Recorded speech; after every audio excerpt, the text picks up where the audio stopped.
स्वागत है अपने चैनल खुराई GMS कोचिंग में। यहाँ पर आप देखने वाले हैं कक्षा 8 का विषय विज्ञान का ब्रज कोर्स सत्र 2022-23। यहाँ पर गणित विज्ञान एवं सामाजिक विज्ञान यहाँ पर पेज नंबर 123 से 134 तक का लर्निंग आउटकम ऑफ यहाँ पर आप देखेंगे ज्ञान सामग्री कंप्लीट किया जाएगा। तो यहाँ पर आपका विज्ञान का दिया गया है पाठ 14 विद्युत धारा और उसके प्रभाव। तो चलिए इसको सलूशन करते हैं।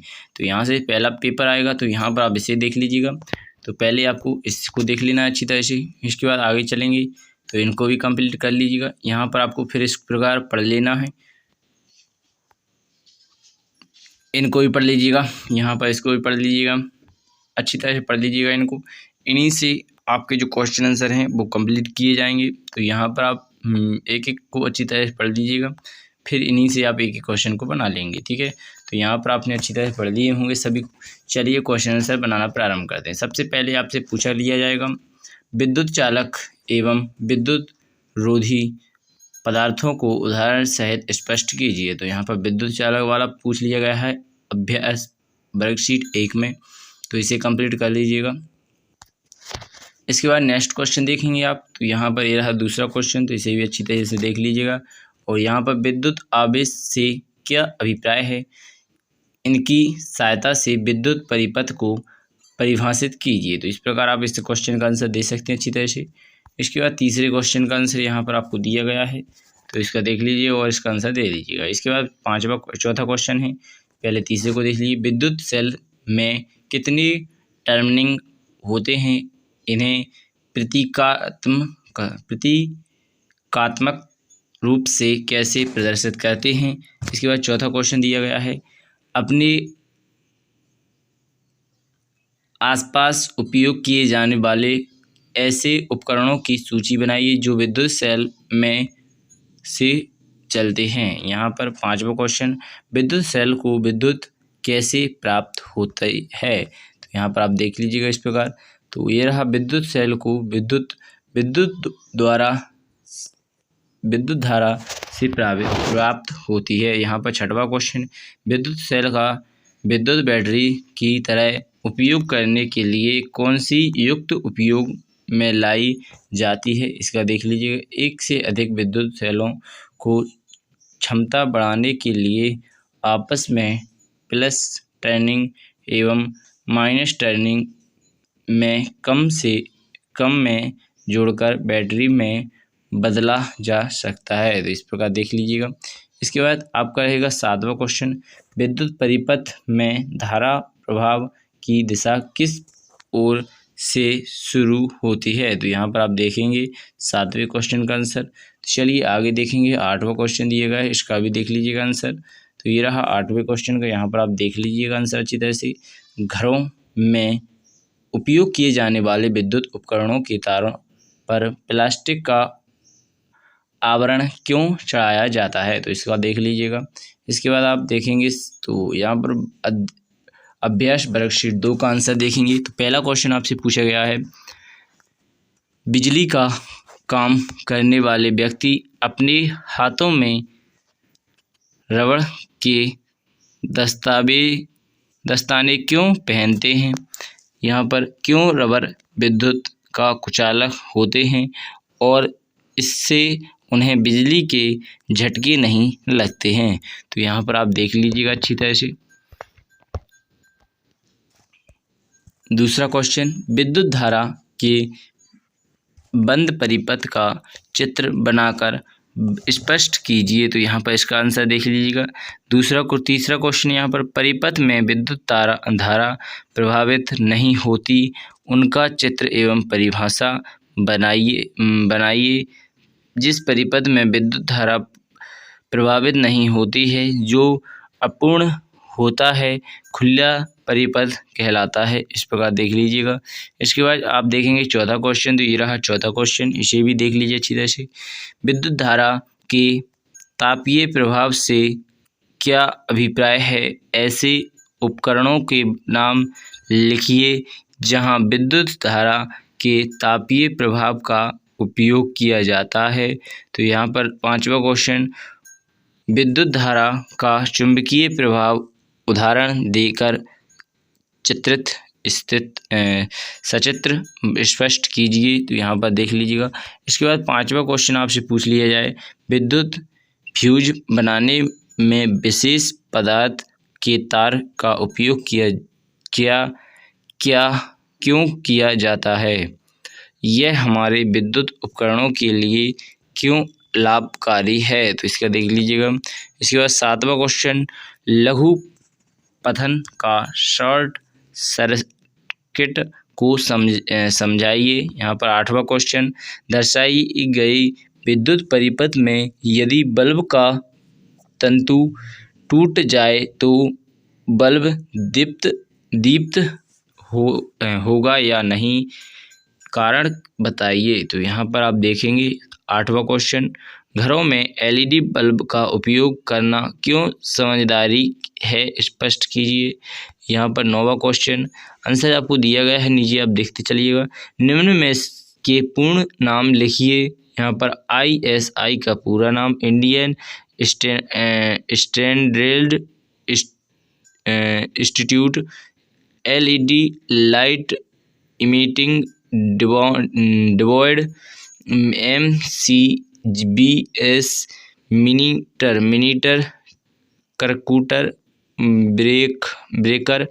यहाँ पर प्रोजेक्ट कार एक समान दूरी तय करने पर निम्नलिखित यातायात के साधनों द्वारा ऊर्जा की खपत, ऊर्जा पर होने वाले व्यय एवं इनसे उत्पन्न होने वाले गैस उत्सर्जन का विश्लेषण कीजिए। तो यहाँ पर आप इस देख लीजिएगा इस प्रकार।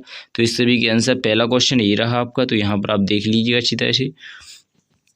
तो पहला क्वेश्चन, उपयुक्त में सबसे अधिक एवं कम लागत वाली यात्रा किस याताएं के साधन द्वारा संभव है? इसके बाद दूसरा क्वेश्चन, उपयुक्त में सबसे कम एवं सबसे अधिक गैस उत्सर्जन किस यातायात के साधन द्वारा हो रहा है? सबसे अधिक गैस उत्सर्जन वाला यातायात साधन डीजल कार, सबसे कम गैस उत्सर्जन वाला यातायात साधन इलेक्ट्रॉनिक कार। इस प्रकार तीसरा क्वेश्चन, वायु प्रदूषण को कम करने के लिए आप क्या उपाय अपनाएंगे? इसके बाद चौथा क्वेश्चन, उपयुक्त में से पर्यावरण में वायु प्रदूषण आधारित समस्त समस्या किस यातायात के साधन द्वारा हो रही हैं? इसे आरोही क्रम में लिखें, कम से ज़्यादा की ओर दर्शाएं। Electronic, CNG car, petrol car, diesel car. तो इस प्रकार आप देख लीजिएगा। उपयुक्त में से कौन सा यातायात का साधन पर्यावरण हितैषी है? Electronic car. तो इसके बाद चलेंगे आप यहाँ पर प्रश्न 6वें में, क्या जनसंख्या वृद्धि भी वायु प्रदूषण का कारण है? अपना विचार व्यक्त कीजिए। यहाँ पर दूसरा क्वेश्चन, अपने माता पिता या बड़े भाई बहन की सहायता से पिछले साल के ऊर्जा बिलों को इकट्ठा करें और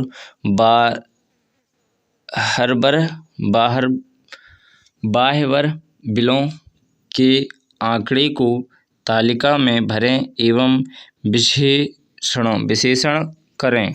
तो यहाँ पर क्रमशः बिजली बिल माह, यहाँ पर विद्युत खपत यूनिट में, विद्युत बिल राशि रुपए में। तो यहाँ पर 30, तो यहाँ 1500, यहाँ पर आप देखिए 30, 150। तो इस प्रकार आप देखेंगे। अगस्त में 40 तो 245, तो 250, 55 तो 335, यहाँ पर 50 तो 300, इस प्रकार दिया गया है। तो यहाँ पर आप देख लीजिएगा, ठीक है। 8 माह का हो गया ये रहा, 4 माह का यहाँ पर ये रहा। तो यहाँ पर आपका कंप्लीट हो जाएगा, ठीक है। तो यहाँ पर आशा करेंगे आपको अच्छी तरह समझ में आ गया हो। चलिए नेक्स्ट क्वेश्चन देखेंगे। तो पहला क्वेश्चन, किस माह में ऊर्जा बिल भार ज़्यादा व्यक्त वाले हैं तथा किस महीने में ऊर्जा बिल भार कम व्यक्त वाले हैं। मई और जून माह में ऊर्जा बिल भार ज़्यादा व्यक्त वाले हैं तथा मार्च माह में ऊर्जा बिल भार कम व्यक्त वाले हैं। तो इस प्रकार देखेंगे। दूसरा क्वेश्चन, यह पता लगाने की कोशिश करें कि जिन महीनों में ऊर्जा बिल अधिक आया है उसका क्या कारण रहे हैं। मई जून माह में अधिक गर्मी कारण इलेक्ट्रॉनिक उपकरण जैसे फैन, कूलर, एसी का उपयोग के अधिक होने के कारण बिजली बिल अधिक आया है। तो इस प्रकार आप देख लीजिएगा। इसके बाद प्रश्न तीसरे में देखेंगे, विभिन्न तरीकों से पता लगाएं अपनी ऊर्जा बिल भर की लागत को आप कैसे कम कर सकते हैं।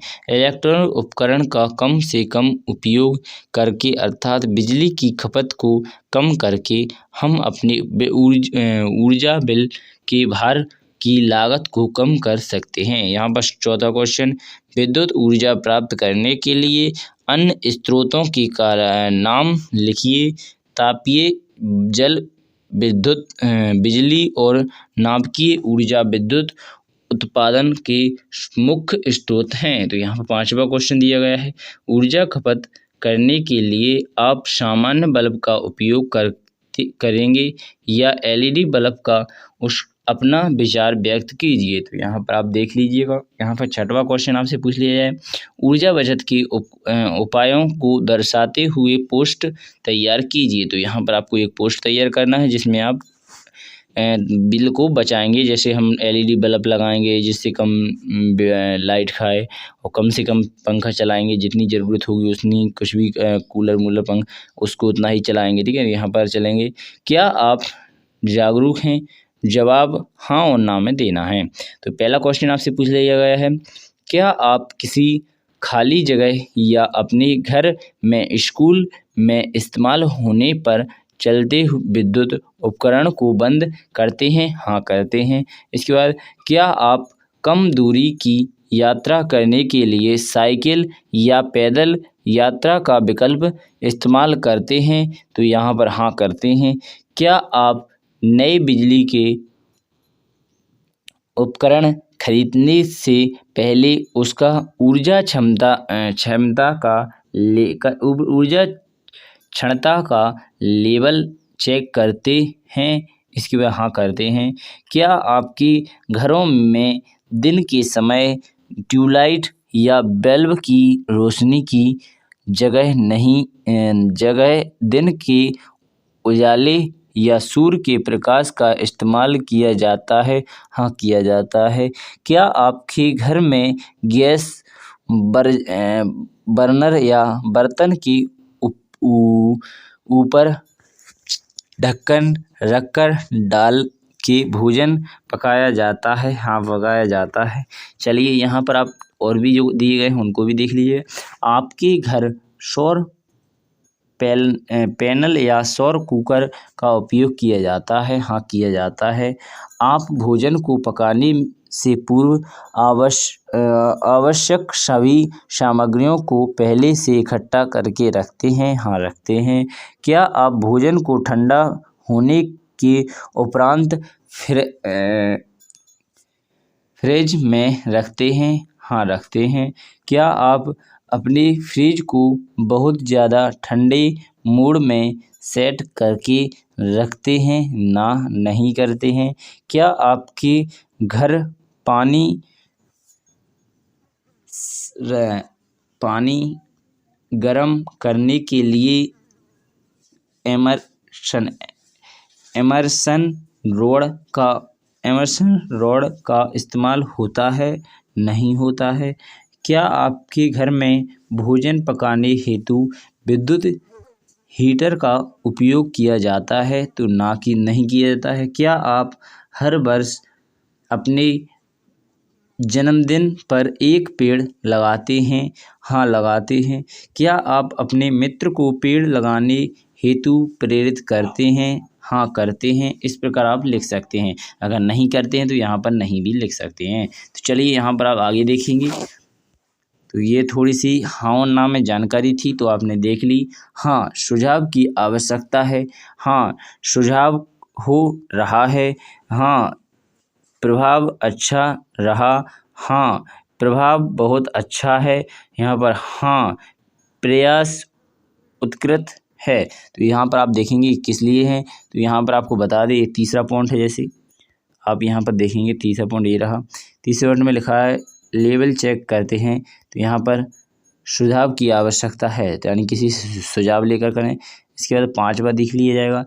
इसके बाद 13वां देखेंगे आप, 13वां कौन सा है, तो इसमें लिखिए हाँ प्रयास उत्कृष्ट है, यहाँ पर प्रयास उत्कृष्ट है, दो प्रेरित करना का, ठीक है। इस प्रकार आप यहाँ पर करते हैं, ठीक है। तो इसके बाद चलेंगे शो आकलन, तो यहाँ पर पहला क्वेश्चन विद्युत सेल की, तो यहाँ पर धनात्मक। इसके बाद दूसरा लिखा है हमें ISI चिन्हित विद्युत उपकरणों की भी सदैव उपयोग करना चाहिए, तो यहाँ पर 2 या अधिक विद्युत सेलों के संयोजन को विद्युत बैटरी कहते हैं, तो यहाँ पर लकड़ी, रबड़ एवं प्लास्टिक विद्युत के कुचालक पदार्थ हैं। विद्युत परिपथ में स्विच ऑन की अवस्था में विद्युत धारा प्रभावित होती है, तो यहाँ पर आप देख लीजिएगा, सही गलत लिखिए। विद्युत धारा का प्रभाव धनात्मक टर्मिनल में ऋणात्मक टर्मिनल की ओर होता है, सत्य है। स्विच ऑन की स्थिति में अधिक समय तक सेलों को रखने का सेल अतिशीघ्र दुर्बल हो सकते हैं, हाँ हो सकते हैं। यदि किसी बल्ब का तंतु टूट जाए तो वह भी विद्युत बल्ब दीप्त होता है, असत्य है। LED बल्ब प्रकाश के साथ उत्पन्न होते हैं, सत्य है। विद्युत फ्यूज विद्युत उपकरणों की दुर्घटना से रक्षा करते हैं, सत्य है। यहाँ पर सही जोड़ी बनाइए, तो यहाँ पर लिखा है विद्युत अवयव, तो यहाँ पर विद्युत परिपथ, यहाँ पर विद्युत घंटी, विद्युत चुंबकीय प्रभाव। यहाँ पर तीसरा दिया गया है विद्युत सुचालक, अशुद्ध जल, मानव शरीर, धातुएं, ग्रेफाइट, ठीक है। विद्युत बल्ब एडिशन, तो यहाँ पर विद्युत सेल 2 टर्निंग धनात्मक एवं ऋणात्मक, ठीक है। तो यहाँ पर आपका चौथा क्वेश्चन हमें अपने घरों में एक ही सॉकेट में एक से अधिक उपकरणों को लगातार उपयोग क्यों नहीं करना चाहिए, तो यहाँ पर घरों में एक ही सॉकेट में एक से अधिक उपकरणों को लगातार उपयोग करने से करंट लगने का खतरा हो सकता है, इसलिए एक से अधिक उपकरणों का लगातार उपयोग नहीं करना चाहिए, ठीक है। यहाँ पर यहाँ पर 5वां क्वेश्चन आपसे पूछ लिया जाएगा। चित्र 14.23 में दर्शाया गया है कि, तो यहाँ पर परिपथ में विद्युत दीप्त नहीं हो पा रहा है, आप इसका कारण पता लगाइए एवं परिपथ में आवश्यक परिवर्तन कीजिए जिससे बल्ब दीप्त हो जाए, तो यहाँ पर इतना लिखा हुआ है, तो इसे आप अच्छी तरह से नोट कर लीजिए और बिना टाइम खराब किए पूरा कंप्लीट यहाँ पर आप देख लीजिएगा, जो भी डाउट हो उसे पूछ लीजिएगा। यहीं पर आपका अध्याय 14 समाप्त होता है। बिना टाइम खराब किए अगली वीडियो में और भी इस सभी के पेपर हम सोल्यूशन लेकर आएंगे। आप ये ना समझें कि सिर्फ विज्ञान का लेंगे, गणित का है, सामाजिक विज्ञान का है, हिंदी संस्कृत सभी विषय का आपके लिए सलूशन लेकर आने वाले हैं। तो जल्दी से चैनल को सब्सक्राइब कर लें जिससे कि सभी पेपर सभी पाठों का और किताबों का आपको सलूशन मिल जाए। तो जिसका चाहिए उसका कमेंट बॉक्स में बता दीजिएगा और जिस पर वीडियो चाहिए उसका बता दीजिएगा। और वीडियो को लाइक कर देंगे तो यह लगेगी हमको कि आपने इस वीडियो आपको पसंद आई है। और चैनल को सब्सक्राइब कर लें जिससे कि आपको जो भी वीडियो अपलोड की जाए वो सबसे पहले आपके पास पहुँच जाए। धन्यवाद। बिना टाइम खराब किए अगली वीडियो मिलेंगे। भारत माता की जय। जय हिंद, जय भारत। आप सभी का बहुत बहुत धन्यवाद जो आपने हमारी इस वीडियो को इतना सारा प्यार दिया और आगे भी देते रहेंगे। धन्यवाद।